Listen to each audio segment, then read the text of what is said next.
A man spends 20 years warning people about smoking.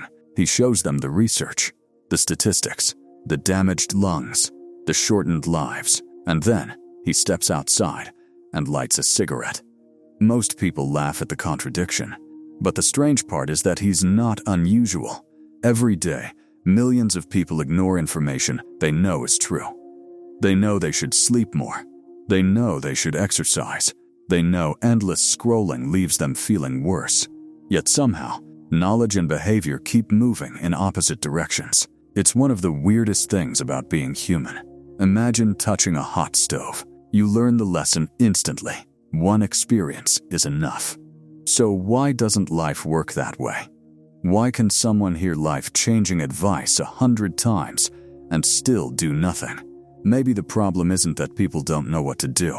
Maybe something else is standing between knowledge and action, and once you see it, you'll start noticing it everywhere. You probably know exactly what this feels like. You've saved videos you never watched, bookmarked articles you never read, bought courses you never finished. You've had moments where everything suddenly made sense. You discovered the perfect productivity system, the perfect workout plan, the perfect morning routine. For a few minutes, it felt like your life was about to change. Then, Tuesday happened, and somehow, nothing changed at all. What's strange is that most people don't have an information problem anymore. We live in the most informed period in human history. Need fitness advice? 10 seconds. Need relationship advice? 10 seconds. Need financial advice? 10 seconds. Answers are everywhere, yet anxiety keeps rising. Distraction keeps rising. Loneliness keeps rising. It's like we're standing in the middle of an ocean while dying of thirst. And deep down, most people carry a private frustration. If I already know what to do, why am I still not doing it? That question follows people for years, sometimes for decades. The answer begins with a misunderstanding. We assume human behavior is driven by knowledge, but behavior is rarely controlled by what we know. It's controlled by what feels rewarding right now. Your brain didn't evolve to follow advice. It evolved to chase signals, comfort, relief, novelty, belonging, immediate rewards. That's why a phone can defeat 100 productivity books. The book speaks to logic. The phone speaks to something much older. Every swipe promises possibility. Maybe something exciting. Maybe something funny. Maybe something important. Most of the time, it delivers nothing. But occasionally, it does. And that unpredictability is exactly what makes it powerful. The same mechanism that keeps gamblers pulling slot machine handles now lives in your pocket.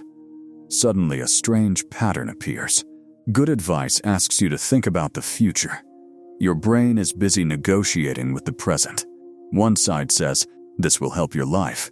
The other says, "This feels good right now." And in that battle, the present usually wins.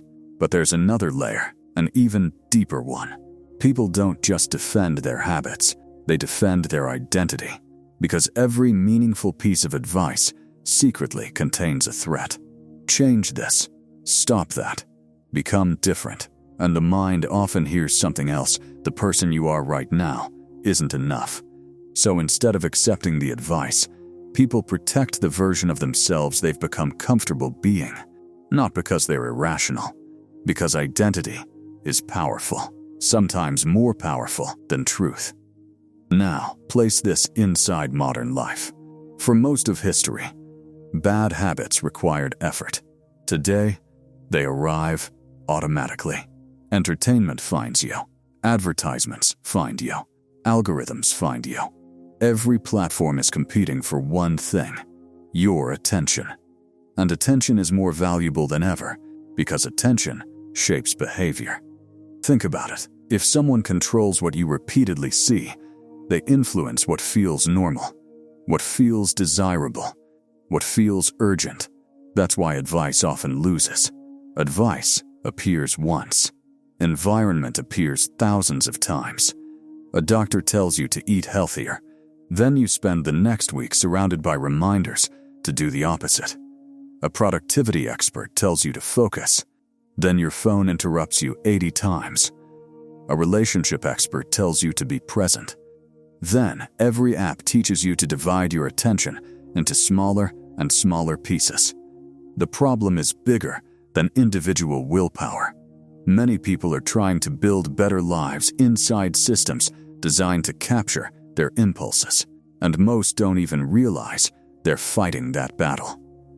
This is where the entire conversation changes. Maybe good advice isn't supposed to change people, at least not directly. Maybe advice is more like a mirror. It reveals something.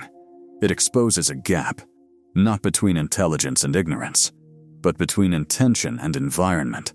Because when people finally change, it rarely happens the way we imagine.